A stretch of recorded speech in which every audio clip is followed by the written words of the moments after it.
World top rankings ఉన్న యూనివర్సిటీస్లో ఎలాంటి IELTS రాయకుండా ఫ్రీ ఎడ్యుకేషన్ అండ్ స్కాలర్షిప్ అందుకోవాలంటే కాంటాక్ట్ విదేశ్ కన్సల్ట్స్. నమస్తే, వెల్కమ్ టు ఐ డ్రీమ్. నేను మీ విజిత. చాలా మందిలో చెస్ట్ పెయిన్ రాగానే గుండె నొప్పి వస్తుందేమో అని చెప్పి టెన్షన్ పడుతూ ఉంటారు. నిజంగా హార్ట్ అటాక్కి, గ్యాస్ నొప్పికి రకరకాల పెయిన్స్ ఉంటాయి. ఇది హార్ట్ పెయినా లేకపోతే నార్మల్ పెయినా, ఇలాంటి సందేహాలు కూడా చాలా మందిలో ఉంటాయి. చిన్న పెయిన్ వచ్చింది అనగానే అమ్మో నాకు హార్ట్ అటాక్ వస్తుందేమో, ముందుగా ఇది సిమ్టమ్ ఏమో అని చెప్పి టెన్షన్ పడిపోతూ ఉంటారు. అసలు ఈ మధ్య కాలంలో వింటున్నాం మనం తీసుకునే కొన్ని రకాల ఫుడ్స్ వల్ల అయితే ఏంటి, ఆయిల్స్ వల్ల అయితే ఏంటి, బాడీకి సరైన వ్యాయామం లేకపోతే ఏంటి హార్ట్ అటాక్ వచ్చే ఛాన్సెస్ ఎక్కువగా ఉంటున్నాయి అని చెప్పి డాక్టర్స్ చెప్తున్నారు. నిజంగా ఎటువంటి ఫుడ్ తీసుకుంటే హార్ట్ అటాక్ వచ్చే ఛాన్స్ ఉంటుంది, నిజంగా ఎటువంటి వ్యాయామం మన బాడీకి అవసరం ఉంటుంది, వీటన్నిటి వల్ల ఎంత ఉపయోగం ఉంటుంది, ఇప్పుడు మేడంతో మాట్లాడి తెలుసుకుందాం. ప్రస్తుతం నాతో పాటు ఉన్నారు doctor Kavya Annapreddy, consultant cardiologist. ఇప్పుడు మేడంతో మాట్లాడదాం. నమస్తే మేడం. Thank you. హార్ట్ హెల్దీగా ఉండాలి అని అంటే ఎల్డిఎల్ హెచ్డిఎల్ లెవెల్ అనేది ఎంత ఉంటే కరెక్ట్ గా ఉన్నట్టు? సో అంటే ఇప్పుడు స్టడీస్ అన్ని మోస్ట్లీ ఎల్డిఎల్ మీద ఫోకస్ అవుతాయి. Of course non LDL cholesterol కూడా ఇంపార్టెంట్, కానీ ఎల్డిఎల్ మనది లెస్ దాన్ 100 ఉంటే మంచిది. ప్రీవియస్ హిస్టరీ ఉంది, డయాబెటీస్ ఉంది, ఒబేసిటీ ఉంది, కార్డియాక్ హిస్టరీ ఉంది, ముందు స్టెంట్ కానీ బైపాస్ సర్జరీ అయింది అంటే ఇంకా స్ట్రిక్ట్ కంట్రోల్. లెస్ దాన్ 55 వీలైతే, if not at least less than 70. చాలా మందిలో ఈ మధ్య కాలంలో చూసుకుంటే చిన్న పిల్లల్లో అయితే ఏంటి, పెద్దవాళ్ళు అయితే ఏంటి, ప్రతి ఒక్కరిలో డయాబెటిక్ అనేది చూస్తున్నాం. బీపీ, డయాబెటిక్, లో బీపీ అయితే ఏంటి, హై, వాళ్ళలో హార్ట్ అటాక్ వచ్చే ఛాన్సెస్ ఎక్కువగా ఉంటాయా? ఉంటాయి. ఇప్పుడు డెఫినెట్లీ హైపర్ టెన్షన్, డయాబెటీస్ ఉన్న వాళ్ళకి మచ్ హైయర్ రిస్క్ ఆఫ్, అంటే 2 to 3 times increase risk of developing heart disease. Okay. And especially diabetic patients. So వాళ్ళకి స్ట్రిక్ట్ కంట్రోల్ ఉండడం చాలా ముఖ్యం. 3 నెలలకు ఒకసారి HbA1c టెస్ట్ చేయించుకోవడము, fasting and post run sugars చేయించుకొని మన టార్గెట్ లెస్ దాన్ 7% పెట్టుకుంటే డయాబెటిక్ పేషెంట్ లో పెట్టుకుంటే మంచిది.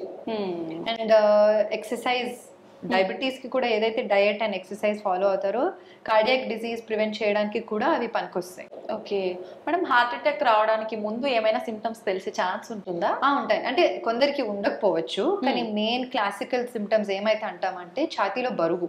ఓకే, బరువు అన్నప్పుడు వెంటనే కార్డియాలజిస్ట్ ఆర్ హాస్పిటల్కి వెళ్ళడం ముఖ్యం.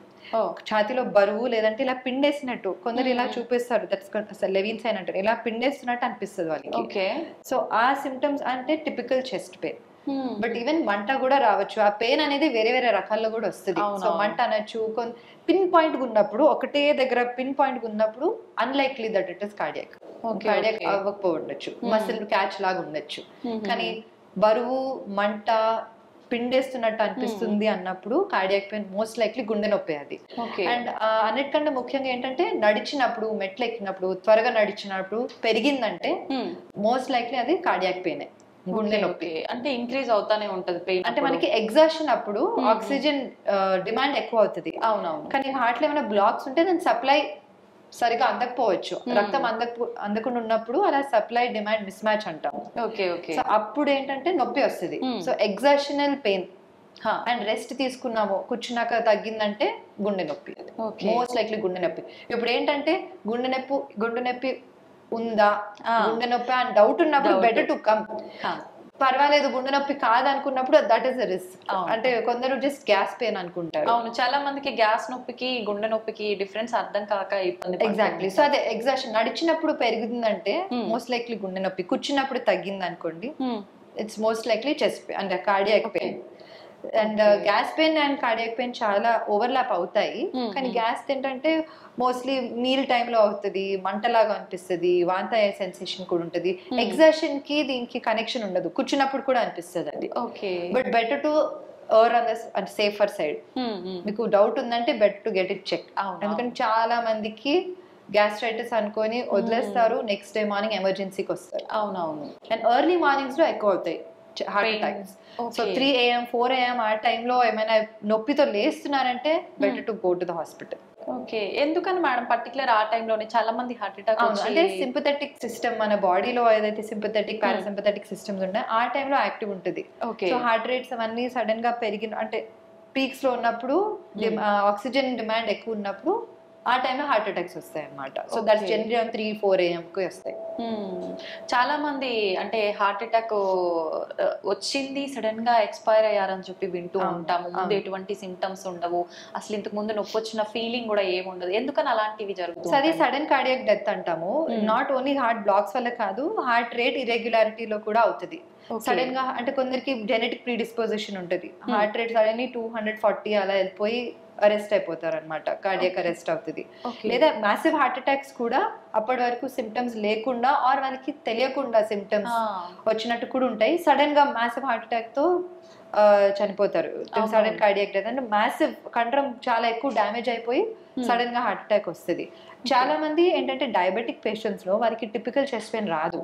వాళ్ళకి ఎలా వస్తుంది అంటే స్వెటింగ్ రావచ్చు, గిడ్డినెస్ రావచ్చు, లేదంటే బ్రెత్లెస్నెస్ రావచ్చు. చాలా మంది జస్ట్ బ్రెత్లెస్నెస్ నడిస్తే ఆయాసంగా అనిపిస్తుంది, కూర్చున్నప్పుడు తగ్గుతుంది అంటారు. ఎందుకంటే డయాబెటిక్ పేషెంట్ లో పెయిన్ సెన్సర్స్ అనేవి కొంచెం బ్లంట్ అవుతాయి. టిపికల్ పెయిన్ రాకుండా వారికి ఇలా ఆయాసం వస్తుంది అనుకోండి, వాళ్ళు లైఫ్ స్టైల్ అడ్జస్ట్ చేస్తారు. That is the problem. నేను ఇప్పుడు మెట్లు ఎక్కుతున్నాను, నాకు ఆయాసం వస్తుంది అని వాళ్ళు ఏం చేస్తారు, మెట్లు ఎక్కరు, మేబీ లిఫ్ట్ తీసుకుంటారు, ఆ మెట్లు ఎక్కకుండా వేరేది చేస్తారు. లేదంటే నేను మార్నింగ్ వాక్ మామూలుగా 1 hour చేసేదాన్ని కానీ ఆయాసం వస్తుందని వాళ్ళు అడ్జస్ట్ చేస్తారు. They just walk for 15 minutes.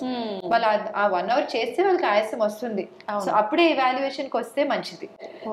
Life style adjust చేసేసి దాన్ని కొంచెం అంటే బ్రష్ అవే చేసేస్తారు సిమ్టమ్స్. మేడం కార్డియాక్ అరెస్ట్ అన్నారు కదా, హార్ట్ అటాక్ కి దీనికి డిఫరెన్స్ ఉందా? రెండు ఒకటేనా? అంటే కార్డియాక్ అరెస్ట్ లో ఒక కారణం వచ్చేసి హార్ట్ అటాక్. హార్ట్ అటాక్ అంటే రక్తనాళంలో రక్తం గడ్డగట్టి రక్తనాళం సన్నగా బ్లాక్ వచ్చినప్పుడు హార్ట్ అటాక్ అంటారు. That can cause cardiac arrest. ఇప్పుడు కార్డియాక్ అరెస్ట్ వేరే వేరే కారణాలు ఉంటాయి. నేను చెప్పినట్టు మీ కండరం ప్రాబ్లం ఉండొచ్చు, లేదంటే కండక్షన్ సిస్టమ్ లో హార్ట్ రేట్ పైకి కిందికి అవ్వచ్చు, సడన్ గా తగ్గిపోవచ్చు heart rate. Cardiac complete heart block అంటారు దాన్ని. సో కండక్షన్ సిస్టమ్ వల్ల కూడా సడన్ గా అవ్వచ్చు, కండరం ప్రాబ్లం వల్ల, వేరే వేరే కారణాల వల్ల అరెస్ట్ అవుతుంది. So sudden cardiac arrest are sudden cardiac death. Heart rate irregularity, sudden గా గుండె పంపింగ్ తగ్గిపోయి బ్రెయిన్ కి రక్తం సరిగ్గా అందదు. మేడం చాలా మంది చెప్తున్నారు డాక్టర్స్ కొన్ని రకాల ప్రత్యేకమైన ఫుడ్స్ తీసుకోవడం వల్ల హార్ట్ అటాక్ వచ్చే ఛాన్సెస్ ఎక్కువగా ఉంటాయని. నిజంగా అలా ఫుడ్ తీసుకోవడం వల్ల కూడా వస్తుందా? ఫుడ్ తీసుకోవడం వల్ల అంటే మనం చాలా unhealthy food, fatty foods, deep fried foods అవన్నీ ఎక్కువ రోజు తీసుకుంటే వారానికి 3-4 times 3-4 సార్లు తీసుకుంటే డెఫినెట్ గా కార్డియాక్ డిజీజ్ కి ప్రీడిస్పోజిషన్ అవుతుంది. అంటే మీరు రక్తనాళాల్లో లిపిడ్ అదంతా అక్యూములేట్ అయ్యి బ్లాక్స్ వస్తాయి, అథెరోస్క్లెరోసిస్ ఏదైతే అంటాం కదా. ఈ unhealthy diet, lakh of exercise, sedentary life style, stress, lack of sleep, ఇవన్నీ కారణాలు. సో హెల్దీ డయట్ చాలా ముఖ్యం. ఈ జనరేషన్ లో me included, yesterday I had pizza.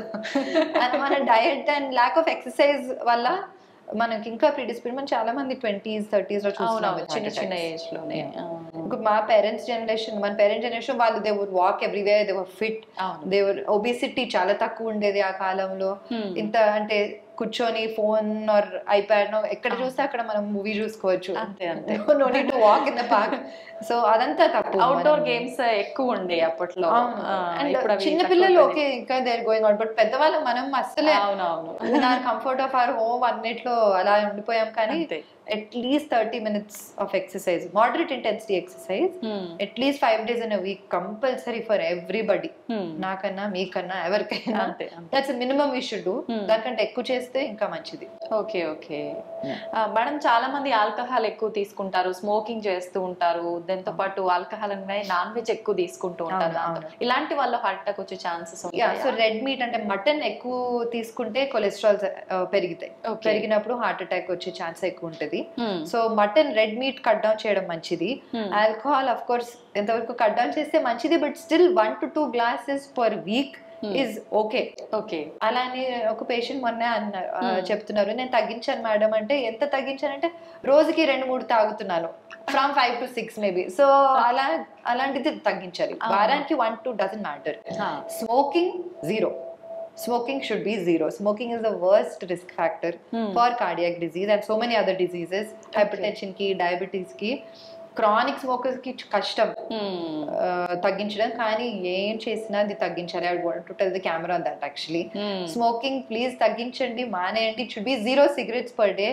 మీ గుండె కాపాడాలంటే వీళ్ళు నీతులు చెప్తున్నారు, అమ్మమ్మ అలా మాట్లాడుతుంది అనుకోవచ్చు మీరు, కానీ నా పేషెంట్స్ కి కూడా నేను పదే పదే చెప్తాను, smoking is a huge risk factor for cardiac disease and should be cut down to 0. వీలైతే 0 cigarettes per day. మొన్న ఇంకో పేషెంట్ అదే అప్పుడప్పుడు తాగుతారు మేడం అన్నారు. సరే నెలకి ఎన్నిసార్లు తాగుతున్నారంటే లేదు, రోజుకి 2. Similar thing. So it's very important. Smoking is a very huge risk. అంటే ఇవేంటంటే మోడిఫైయబుల్ రిస్క్ ఫ్యాక్టర్స్. నాన్ మోడిఫైయబుల్ అండ్ మోడిఫైయబుల్ ఉంటాయి. నాన్ మోడిఫైయబుల్ అంటే జెనెటిక్ కాజెస్, ఏజ్, అవన్నీ మనం ఏం చేయలేము. అవునవును. మోడిఫైయబుల్ బి మనం మార్పు తీసుకుంటే we can save our hearts and save our health, protect our health. And ఇప్పటికే మన పర్యావరణాన్ని చాలా వరకు కలుషితం చేసేసాం. వాటి వల్ల వచ్చేవే మనము కాపాడలేము, అది మనం ఏం చేయలేము. సో చేయలేము. మన కంట్రోల్లో, మన చేతిలో ఉన్నవి మనం చేయాలి. అంతే అంతే. కొద్దిలో కొంచెం వీటి నుంచి తప్పించుకునే తప్పించుకోవడం మంచిది. ఇప్పుడు సరే మనం ఆల్రెడీ స్మోకింగ్ అంటే there are different forms. Tablets ఉన్నాయి, చూయింగ్ గమ్ ఉన్నాయి, ప్యాచెస్ ఉన్నాయి, నికోటిన్ ప్యాచెస్. అవన్నీ హెల్ప్ అంటే క్రానిక్ స్మోకర్స్ కి కంట్రోల్ చేయడానికి. కంట్రోల్ చేయడం కూడా ఉంటది. కంట్రోల్ చేయడం సులువైన విషయం కానే కాదు, నాకు చెప్పడానికి సులువుగా ఉంది, కానీ who is going through it అంత సులువు కాదు. కానీ this nicotine patches are very helpful. Gums ఉంటాయి, టాబ్లెట్స్ ఉంటాయి. ప్యాచెస్ కూడా పనిచేయకపోతే టాబ్లెట్స్ ఇస్తాం అనమాట. They very helpful. Madam, present generation లో చిన్న చిన్న పిల్లలకు ప్రతి ఒక్కరికి స్ట్రెస్ ఎక్కువైపోయింది. అసలు రీజన్ ఉండి కొంతమంది లేక కొంతమంది. స్ట్రెస్ వల్ల కూడా హార్ట్ అటాక్ వచ్చే ఛాన్స్ ఉంటుందా? Definitely stress contributes to developing heart disease. అంటే టెన్షన్ తీసుకొని సరిగా తినరు కొందరు, టెన్షన్ తీసుకొని కొందరు సరిగా పడుకోరు, ఫుడ్ సడన్ గా ఎక్కువ తింటారు, లేదంటే తినరు, వేరే వేరే కానీ ఆఫ్ కోర్స్ హార్మోన్ ఇంబ్యాలెన్స్ కూడా అవుతుంది ఈ స్ట్రెస్ వల్ల. So keeping a sound mind, meditation కానీ, యోగా చేయడం కానీ, and just being amongst friends, family, పిల్లలు, కొందరికి పిల్లలు స్ట్రెస్ గా అనిపించవచ్చు, కొందరికి రిలీఫ్ లా అనిపించచ్చు. Something which you find some relief. Cinema చూడడము, మ్యూజిక్ వినడము, పార్క్ లో నడవడము, సంథింగ్ మీకోసం టైం తీసుకొని స్ట్రెస్ ఫ్రీ ఉండడం చాలా ముఖ్యం. And along the same thing నిద్ర కూడా కనీసం 6 గంటలు నుంచి 8 గంటల వరకు సౌండ్ స్లీప్ ఉండాలి, నాట్ బ్రోకెన్ స్లీప్. సో అది కూడా చాలా ముఖ్యం. ఇప్పుడు అమెరికన్ హార్ట్ అసోసియేషన్ వాళ్ళు కూడా sleep is as important as exercise and weight loss అని చెప్తున్నారు. సో సౌండ్ స్లీప్ కూడా చాలా ముఖ్యం. సౌండ్ స్లీప్ అని నేను బెడ్ మీద 10 o'clock వెళ్తాను కానీ ఫోన్ లో ఉంటాను, ఒక 2 hours ఫోన్ లోనే ఉంటాను, అది కాదు. Gadgets should be away. At least 1 hour పడుకునే ముందు 1 గంట క్రితం అవన్నీ పక్కన పెట్టేస్తే అప్పుడు సౌండ్ స్లీప్ వస్తుంది. లేదంటే it's too much stimulation mind కి. ఎక్కడ పెడతారు మేడం పడుకునే ఎవ్రీ అంటే ముందు బిఫోర్ సెకండ్ వరకు కూడా అది ఒక్కొక్కసారి వచ్చి మొహం మీద పడేదాకా కూడా చూస్తూనే ఉంటాం. చాలా ఇలా పట్టుకుని lights off, it's very bad for your eyes, for your brain, for your heart. అవన్నీ పక్కన పెట్టేసి dedicated sleep, stress free environment లో ఉండడం చాలా ముఖ్యం. Okay madam, slow heart attacks అని చెప్పి అంటుంటారు కదా, అంటే సడన్ గా జరిగిపోతుంటాయి, అలాంటివి ఎందుకు వస్తుంటాయి? రీజన్ ఏంటి? అంటే స్లో హార్ట్ అటాక్ అంటే కొందరికి ఏంటంటే పెయిన్ వస్తుంటది. మ్యాసివ్ హార్ట్ అటాక్ అంటే ఆర్టరీ 100% బ్లాక్ ఉన్నప్పుడు ఇలా ఎమర్జెన్సీకి వస్తారు. స్లో హార్ట్ అటాక్ అంటే మెల్లిగా అది బిల్డప్ అవుతుంది, ఆ బ్లాక్ ఇదంటే అంటే డిస్టర్బ్ అవుతుంది, పెయిన్ వస్తుంది. వాళ్ళు ఇన్ టైం వస్తే మనము వెసల్ ఓపెన్ చేసేసి స్టెంట్ వేస్తే వాళ్ళకి గుడ్ రిజల్ట్స్ వస్తాయి. ఓకే, ఒకసారి స్టెంట్ వేసిన తర్వాత మళ్ళీ అంటే ఎన్ని డేస్, ఎన్ని మంత్స్ లో వచ్చే ఛాన్స్ ఉంటుంది మేడం? అంటే ఇప్పుడు స్టెంట్ వేసాక బ్లడ్ థిన్నర్స్ వాడాలి, at least 2 blood thinners for 1 year. So stent వేసుకున్నాక బ్లడ్ థిన్నర్స్, కొలెస్ట్రాల్ మెడికేషన్ అందరు మనం ఏదైతే మెడికేషన్ రాస్తామో అవన్నీ పద్ధతిగా వాడి, షుగర్ బీపీ కంట్రోల్లో పెట్టుకొని, సిగరెట్ స్మోకింగ్ మానేసి, అండ్ డైటింగ్ అంటే హెల్దీ డైట్ ఫాలో అవుతూ ఎక్సర్సైజ్ చేసుకుంటూ ఉంటే 25 years కూడా ఉంటుంది స్టెంట్, ఏం కాదు. అదర్ హ్యాండ్ వెంటనే కొందరు అనిపిస్తుంది వాళ్ళకి మందులేం అవసరం స్టెంట్ వేసేసారు కదా అంటే విదిన్ 1 week ఆల్సో మూసుకుపోయే ఛాన్స్ ఉంటుంది. ఓకే, మళ్ళీ ప్రాబ్లం రిపీట్ అవుతుంది. అప్పుడు ఇంకా దారుణంగా వస్తుంది, ఇంకా ఎక్కువ జబ్బు వస్తుంది అనమాట. అంటే అప్పుడు బైపాస్ సర్జరీ కూడా అవసరం పడవచ్చు. స్టెంట్ మూసుకుపోయాక, ఆఫ్ కోర్స్ స్టెంట్ మూసుకుపోయాక మళ్ళీ ఇప్పుడు చాలా డెవలప్మెంట్స్ వచ్చాయి, మనం చేయొచ్చు. బట్ చాలా ఎక్కువ జబ్బు ఉంది అంటే మనము బైపాస్ సర్జరీ అవసరం పడవచ్చు. నేను పేషెంట్ భయపెట్టడానికి అయితే కొందరికి చెప్పేస్తాను, మీరు ఇలా సిగరెట్ మానేయకపోతే నెక్స్ట్ టైం బైపాస్ ఆపరేషన్ అవసరం పడుతుందని. Because it's true. అవునవును, repeat attack is not as simple as first attack. జరగబోయేది ముందే వాళ్ళకి గుర్తు చేసినట్టు అవుతుంది కాబట్టి జాగ్రత్త, వాళ్ళు భయపడరు. అంతే అంతే. మేడం, మహిళల్లో ఎలాంటి లక్షణాలు ఉంటాయి హార్ట్ అటాక్ వచ్చే ముందు? సో ఇప్పుడు ఏంటంటే మెనోపాజ్ వరకు మహిళలు చాలా వరకు కాపాడుంటారు హార్ట్ డిజీజ్ కి హార్మోన్స్ వల్ల. మెనోపాజ్ తర్వాత ఆ ఈస్ట్రోజన్ ప్రొజెస్ట్రాన్ తగ్గిపోయేసరికి they get predispose to cardiac disease equal to men, almost equal to men ఉంటుంది. అండ్ ఇంకొకటి ఏంటంటే సిమ్టమ్స్ అయితే సేమ్ ఉంటాయండి, ఫీమేల్స్ కానీ మేల్స్ కానీ, especially diabetic females, obese females లో as much same risk as men. So వాళ్ళు కూడా same breathlessness, chest pain, palpitations అనిపించవచ్చు, స్వెట్టింగ్ రావచ్చు, గిడినెస్ రావచ్చు, అవన్నీ symptoms of heart disease. Madam చాలా మంది పిల్లల్లో పుట్టుకతోటి హార్ట్ ప్రాబ్లమ్స్ వస్తున్నాయి, హార్ట్ లో హోల్ అని చెప్పి రకరకాలుగా అలా ఎందుకు జరుగుతుంది మేడం? అంటే అదే అగైన్ జెనెటిక్ కాజెస్ అనమాట. Atrial septal defect, ventricle septal, ASD, VSD, PDA అంటారు. వేరియస్ కంజనైటల్ హార్ట్ డిసీజ్ పెద్ద ఎంటిటీ, అది ఆల్మోస్ట్ 5,000 పిల్లలకి వస్తుంది అనమాట. సో అది ఏంటంటే కొందరికి వెంటనే తెలుస్తుంది depending on that disease. And paediatrician చూసిన వెంటనే వాళ్ళు ఆస్కల్టేట్ చేస్తారు కదా, మనకి మర్మర్స్ ఏమైనా వినిపిస్తే వెంటనే మనం అందరికి 2 డియాకో చేయము. సో డౌట్ ఉన్నప్పుడు మనం చేస్తాము. చాలా వరకు అవి క్లోజ్ అయిపోతాయి, హోల్స్ చిన్నగా ఉంటే లొకేషన్ బట్టి 1 year or 3 years వరకు మూసుకుపోతాయి. ఒకవేళ మూసుకోవట్లేదు, చాలా పెద్దగా ఉంది, సిమ్టమ్స్ వస్తున్నాయంటే సరిగ్గా బరువు పెరగట్లేదు, హైట్ పెరగట్లేదు, రిపీటెడ్ కోల్డ్స్ రావడం, అంటే not simple Colts, hospital admissions అవసరం పడే అంత కోల్డ్స్ వస్తున్నాయి అంటే, IV యాంటీబయాటిక్స్ అవసరం పడుతుంది అంటే, దెన్ మనం ఇవాల్యుయేట్ చేసి పీడియాట్రిక్ కార్డియాలజిస్ట్ ఉంటారు. We have a special cardiologist with us, pediatric cardiologist. తొడ నుంచి ఒక చిన్న బటన్ లాగా ఉంటుంది, అది తొడ నుంచి అది పాస్ చేసి గుండెలో అదే ఏదైతే హోల్ ఉందో అక్కడ క్లోజ్ చేసేస్తాం.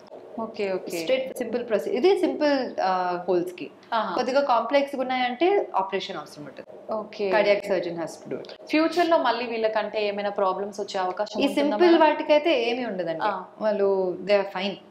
బట్ అందుకనే కొంచెం ముందు, ఇప్పుడు చాలా మంది పేరెంట్స్ మేము చూస్తాము, చిన్నప్పుడు ఇలా చెప్తాము, హోల్ ఉంది, దానికి మీరు ఫాలో అప్ లో ఉండాలి, మూసుకోపోవచ్చు కదా, మీరు 3 months ఒకసారి వచ్చి చూపించుకోవాలి, 2 డియాకో చేయించాలి అంటారు.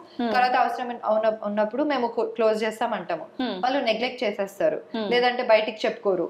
అలానే నెగ్లెక్ట్ చేసేసరికి ఏమవుతుందంటే గుండె నుంచి ఊపిరితిత్తులకి వెళ్ళే రక్తనాళంలో ప్రెషర్ ఎక్కువ అయిపోతుంది, ఇరివర్సిబుల్ అవుతుంది. ఇంకా దాని తర్వాత మనం సర్జరీ చేసిన లాభం ఉండదు, అని మన లైఫ్ స్పాన్ డ్రాస్ట్ గా తగ్గిపోతుంది.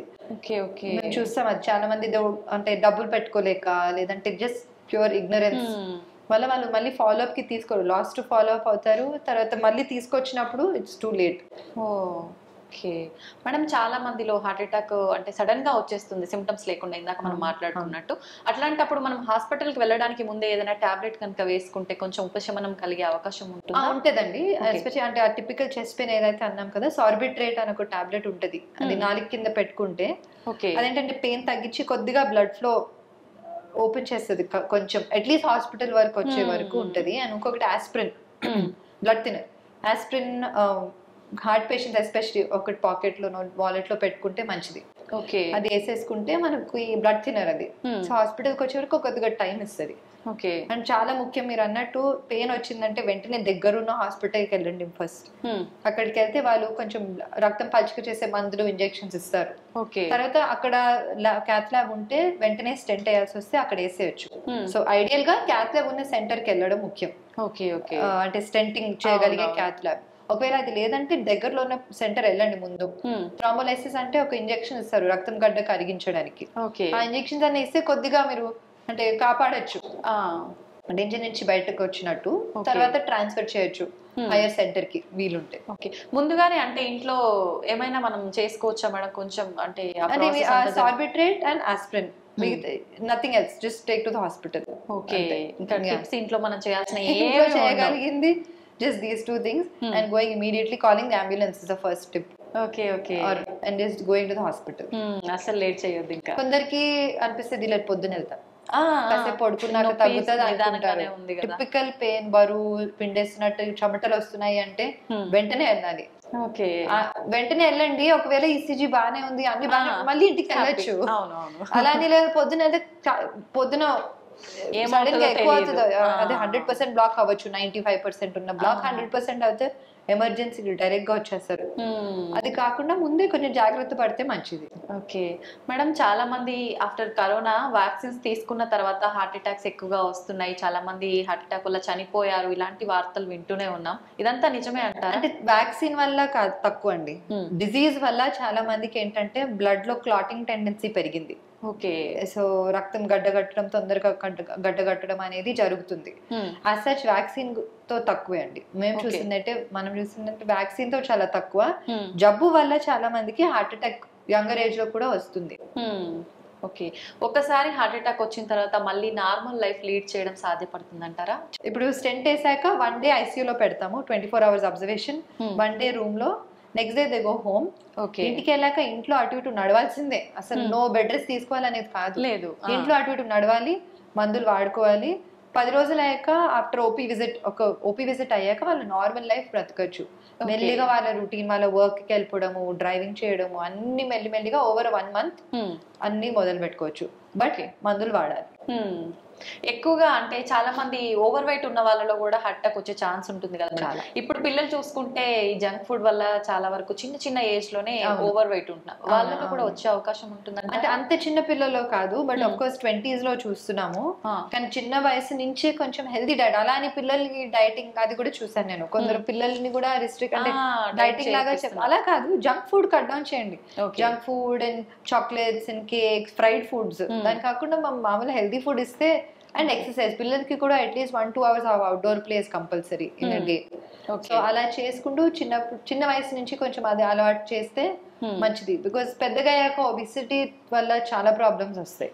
ఓకే, ఆల్ సిస్టమ్స్ మీద, హార్ట్ మీద, లంగ్స్ మీద, బోన్స్ మీద చాలా మందికి problem. Obesity is a very big risk factor. Heart attack వచ్చిన వాళ్ళకి వేరే అంటే హెల్త్ ఇష్యూస్ కూడా వచ్చే ఛాన్స్ ఉంటుందా మేడం? ఉంటుందండి. హార్ట్ అటాక్ వల్ల కిడ్నీ మీద బర్డెన్ పడచ్చు, స్ట్రోక్స్ రావచ్చు, అంటే వేరే హార్ట్ డిసీజ్ వల్ల మెదడుకి స్ట్రోక్ రావచ్చు. అండ్ కార్డియాక్ డిసీజ్ వల్ల అంటే లైఫ్ స్టైల్ చాలా వరకు మారిపోతుంది ఒకవేళ వాళ్ళు సరిగ్గా చూసుకోలేదంటే. Okay okay. వంశపారంపర్యంగా కూడా వస్తుంది అని విన్నాం, అది నిజమేనా? నిజమే అండి. జెనెటిక్ కాజెస్ చాలా ఉంటుంది, ఫెమిలియల్ కాజెస్. ఇప్పుడు ఫ్యామిలీ హిస్టరీ ఉందనుకోండి, మీకు తెలుసు అనుకోండి, అంటే చిన్న వయసులో లెస్ దెన్ 60s లో పేరెంట్స్ కో, grandparents, first degree relative actually, వాళ్ళకి బైపాస్ సర్జరీ కానీ, స్టెంటింగ్ కానీ, అలా కార్డియాక్ డిసీజ్ ఉందంటే ఇంకా జాగ్రత్త పడాలి. మనం అప్పుడు ఇంకా రెగ్యులర్ చెకప్స్ కి, రెగ్యులర్ కొలెస్ట్రాల్ కంట్రోల్ లో పెట్టుకోవడము, అవసరం ఉంటే ఏమైనా మెడికేషన్స్ వాడడము, ఇంకా జాగ్రత్త పడాలి. Because family history strong risk factor for cardiac disease. చాలా మంది అంటే మనం రెగ్యులర్ గా చిన్న చిన్న పెయిన్స్ రాగానే పెయిన్ కిల్లర్స్ ఇలాంటివి వేసుకుంటూ ఉంటారు, వాటి వల్ల కూడా హార్ట్ అటాక్ వస్తుందా మేడం? హార్ట్ అటాక్ అంటే పెయిన్ కిల్లర్స్ వల్ల కొద్దిగా కిడ్నీ మీద problem, blood pressure, secondary hyper tension అంటాము, దాని రెగ్యులర్ గా వేసుకుంటే, రోజు పెప్పర్మెంట్ లాగా వేసుకుంటే కష్టం అవుతుంది, బీపీ పెరుగుతుంది, కంట్రోల్ అవ్వదు. ఆ బీపీ పెరగడం వల్ల మనకి కార్డియాక్ ఇష్యూస్ రావచ్చు. ఓకే మేడం, మనకి ఇలాంటి హెల్త్ ఇష్యూస్ ఏమి రాకుండా ఉండాలన్నా ప్రతి ఒక్కరు చెప్పేది మన డైట్ అనేది కరెక్ట్ గా ఉండాలి, లైఫ్ స్టైల్ అనేది టోటల్ గా హెల్దీ లైఫ్ స్టైల్ గా చేంజ్ చేసుకోవాలి. ఏ రకంగా ఉండాలి మేడం డైలీ రొటీన్ అనేది? అదండి, ఇప్పుడు నేను అన్నట్టు 30 నిమిషాలన్నా ఎక్సర్సైజ్ చేయాలి. అదేం ఎక్సర్సైజ్ మీ లైఫ్ స్టైల్ కి సూట్ అయినట్టు, walking, jogging, cycling, swimming, yoga ఏదైనా అవ్వచ్చు. 30 నిమిషాలు వారానికి 5 రోజులన్నా కంపల్సరీ ఎక్సర్సైజ్ చేయాలి. రెండోది వచ్చేసి ఈ హెల్దీ డయట్ కొంచెం ఫాలో అవ్వాలి. అంటే జంక్ ఫుడ్, ఫ్రైడ్ ఫుడ్, అప్పడాలు, పచ్చళ్ళు, నూనె కొద్దిగా కంట్రోల్లో పెట్టుకొని అలా పాటిస్తూ, కొంచెం అప్పుడప్పుడు చెకప్స్ వస్తూ బీపీ, షుగర్ అన్ని కంట్రోల్ ఉన్నాయి అనేది చూసుకుంటూ, అంటే 100% ప్రొటెక్షన్ అని కాదు. చాలా మంది పేషెంట్స్ అంటారు, నేను సిగరెట్ తాగను, డ్రింక్స్ తాగను, అయినా కానీ హార్ట్ అటాక్ వచ్చింది, రేపటి నుంచి నేను మొదలు పెడతానని అంటారు. So many patients. సో అలా కాదు, ఇప్పుడు అదే చాలా మన కంట్రోల్లో లేని ఉంటాయి కదా genetic causes. Genetic cause almost 30% contribution ఉంటుంది. సో మనం చెప్పుకోలేము ఎవరికి ప్రీడిస్పోజిషన్ ఉంది, ఎవరికి లేదు అనేది. సో మన కంట్రోల్లో ఉన్నవి మనం జాగ్రత్తలు పడాలి, లేనివి ఇంకా మనం ఏం చేయలేము. అంతే అంతే. ఓపెన్ హార్ట్ సర్జరీ ఎటువంటి సిచ్యువేషన్ లో అవసరం పడుతుంది మేడం? ఇప్పుడు గుండెలో 3 రక్తనాళాలు ఉంటాయి. సో మూడిట్లోనూ సివియర్ జబ్బు చాలా ఎక్కువ తీవ్రంగా ఉన్నప్పుడు, కాల్షియం ఎక్కువ ఉన్నప్పుడు, రక్తనాళాల్లో కాల్షియం ఉన్నప్పుడు, అండ్ మెయిన్ వెసల్ నుంచే జబ్బు మొదలైందంటే బైపాస్ సర్జరీ బెటర్ ఆప్షన్ అన్నమాట. కానీ అలా లేనప్పుడు మల్టిపుల్ స్టెంట్స్ కూడా అయ్యొచ్చు. కానీ సో మేము డిసైడ్ చేస్తాం అనమాట, ఒక స్కోరింగ్ సిస్టమ్ ఉంటుంది. 3 రక్తనాళాలలో జబ్బు ఉన్నప్పుడు ఇదా అనే ఒక స్కోరింగ్ సిస్టమ్ ఉంటుంది. దాని ప్రకారంగా స్టెంటింగ్ సేఫా, బైపాస్ సర్జరీ సేఫ్ అనేది మేము డిసైడ్ చేసి సర్జన్ తో కూర్చుంటాం అనమాట. హార్ట్ టీమ్ అప్రోచ్ అంటారు దాన్ని. సో కూర్చొని ఈ పేషెంట్ కి ఏజ్ ప్రకారంగా, డయాబెటిక్, కోమార్బిడ్స్ ప్రకారంగా ఏది మంచిది అనేది డిసైడ్ చేసి చేస్తాం. ఓకే. ఆపరేషన్స్ అనగానే జనరల్‌గా అది ఎటువంటి ఆపరేషన్ అయినా చాలా మంది టెన్షన్ పడుతూ ఉంటారు. దీనికి సంబంధించిన హార్ట్‌కి సంబంధించిన ఆపరేషన్స్ అంటే ఎక్కువగా భయపడాల్సిన అవసరం ఉందంటారా? అంటే మేజర్ సర్జరీ అండి, డెఫినెట్లీ మేజర్ సర్జరీస్.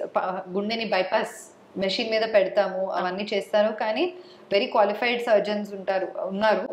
సో అది ఆపరేషన్ అయ్యాక కూడా కొద్దిగా ఐసీయూలో ఎక్స్టెండెడ్ స్టే ఉంటుంది. ఓకే. అది అయ్యాక కొంచెం చెస్ట్ ఫిజియోథెరపీ అవన్నీ చేసి మేము కొంచెం extended stay compare to stenting, కానీ అవసరం ఉన్నప్పుడు చేయాల్సిందే. దానికి భయపడుకుంటూ నేను చేయను అంటే కష్టం. అలా కూడా చేశాను నేను పేషెంట్స్. నేను యుఎస్కి వెళ్ళాలి, సో నేను ఇప్పుడు నాకు నొప్పి వస్తుంది, నేను ఇప్పుడు ట్రెడ్మిల్ లో ఏమైనా చేస్తే అదేదో బయట పడుతుంది, మీరు మళ్ళీ యాంజియోగ్రామ్ అంటారని చేయించుకోరు. నేను చెప్తాను అది మంచిది కదా, బయట పడితే మనం దానికి ఏమైనా చేయొచ్చు, దానికి అవసరం ఉంటే బైపాస్ సర్జరీ చేస్తారు. యుఎస్ కి 2 months తర్వాత వెళ్తారు అంతే. సో ముందు మన కాంప్లికేషన్స్ ఎక్కువగా రాకుండా ముందుగానే జాగ్రత్త పడితే. అవును, అంటే భయపడతారు చాలా మంది. ఇప్పుడు హాస్పిటల్కి వెళ్తే వాడు ఏదో ఒకటి బయటికి అంటే ఏదో ఒకటి వస్తుంది, బయట పడుతుంది, అప్పుడు ఇది చేస్తానంటే మంచిది కదా, ముందే చేస్తే మంచిది. మళ్ళీ ఎమర్జెన్సీలో రాకుండా ముందే చేసుకుంటే మంచిది. ఏ కాలు నొప్పో చెయ్యి నొప్పో వాటికి సంబంధించిన సర్జరీస్ అంటే వేరే మేడం. హార్ట్ ఆగిపోయిందంటే ఏం చేయలేం కదా. అసలు జనరల్ గా హార్ట్ పెయిన్ అనగానే మామూలు టెన్షన్ ఉండదు. టెన్షన్ వల్ల ఇంకా పెయిన్ ఎక్కువ కూడా అయ్యే అవకాశం, రిస్క్ లో పడే అవకాశం కూడా ఉంటుంది కదా. అండ్ ఎమర్జెన్సీ సిచ్యువేషన్ లో బైపాస్ సర్జరీ హైయర్ రిస్క్ అన్నమాట. ఎమర్జెన్సీ వచ్చినప్పుడు ముందు స్టెంట్ వేసేసి అవసరం ఉంటే తర్వాత అన్న బైపాస్ సర్జరీ వేరే రక్తనాళానికి కూడా చేస్తాము. అందుకని ముందుగా మనం చేసుకుంటే బైపాస్ ఆ స్టెంట్ అనేది లెస్ రిస్క్ ఉంటుంది ఎమర్జెన్సీలో వచ్చే కంటే. ఓకే. చాలా వరకు అంటే ఆపరేషన్స్ జరిగేటప్పుడు బీపీలు, షుగర్లు ఇలాంటివి ఎక్కువగా ఉన్నప్పుడు ఆపరేషన్స్ కొంచెం సేపు డిలే చేయడము అట్లా చేస్తుంటారు కదా మేడం. మరి హార్ట్ ఆపరేషన్ కి బీపీ షుగర్ ఉన్న పేషెంట్స్ కి ఇంకా అవసరం పడచ్చు బైపాస్ సర్జరీ. ఓకే. ఓకే. అంటే కోమార్బిడ్స్ ఉన్నప్పుడు bypass or stenting, depends on that whole profile. But అప్పుడు అవి ఉండగా మనం చేయాలి, దానివల్లే కదా వస్తుంది, కాబట్టి మనం చేయాలి. ఆఫ్టర్ ఆపరేషన్ ఎలాంటి కాంప్లికేషన్స్ వచ్చే ఛాన్సెస్ ఉంటుంది మేడం? అంటే తక్కువ అండి. ఇప్పుడు మనం అదే నేను చెప్పినట్టు అన్ని పాటిస్తే కాంప్లికేషన్స్ రావడం తక్కువ. అదే వెరీ రేర్ కేసెస్ లో స్టెంట్ మూసుకోపోవచ్చు. ఓకే. ఆర్ సడన్ గా మళ్ళీ రిపీట్ హార్ట్ అటాక్స్ రావడము, హార్ట్ రేట్ వేరియేషన్స్ అవన్నీ, కానీ వెరీ రేర్ అండి. ఓకే. అడ్వాన్స్డ్ ట్రీట్మెంట్స్ ఏమైనా కొత్తగా వచ్చాయా మేడం హార్ట్ కి? చాలా వచ్చాయండి, ఎస్పెషలీ వాల్వ్ రీప్లేస్మెంట్స్. ముందు వాల్వ్ కవాటం అనేది మార్చడానికి బైపాస్ ఓపెన్ హార్ట్ సర్జరీ చేయాల్సి వచ్చేది, ఓపెన్ హార్ట్. కానీ ఇప్పుడు తొడ నుంచి రక్తనాళం ద్వారా మనము మార్చగలుగుతున్నాము. అగైన్ సెలెక్ట్ పేషెంట్స్ లో transcatheter aortic valve replacement, mitral valve replacement అంటారు దాన్ని. సో చాలా అడ్వాన్స్మెంట్స్ వచ్చాయి, అండ్ ముందుగా ఇంకా చాలా రీసెర్చ్ అవుతుంది. So lot of exciting things are coming up. Okay. Advanced treatment అనగానే ఖచ్చితంగా ఎక్కువ ఖర్చు అవుతుందేమో అని అనుకుంటారు. ప్రస్తుతానికి అది నిజమే అండి. ప్రస్తుతానికి ఎస్పెషల్లీ ఇండియాలో కాస్ట్ హైయర్ సైడ్ లో ఉంది. ఇప్పుడు అంటే ఫ్యూచర్ లో మేబీ ఎక్కువ మందికి చేయాల్సి వచ్చినప్పుడు ఎక్కువ మందికి అది కొద్దిగా అవేర్నెస్ పెరిగాక కాస్ట్ కూడా కొద్దిగా తగ్గిపోవచ్చు. ఇప్పుడు ఎలా స్టెంటింగ్ కి కూడా ఇప్పుడు గవర్నమెంట్ క్యాప్ వేశారు కాబట్టి అఫోర్డబుల్ అయిపోయాయి ఇవన్నీ, అలాగే ఇవి కూడా అఫోర్డబుల్ అవుతాయి అని అనుకుంటున్నాము. ఓకే. Thank you madam. నిజంగా చాలా మందిలో ఉన్న డౌట్స్ అన్ని క్లియర్ చేసేసారు. Thank you so much. Thank you very much. Thank you so much.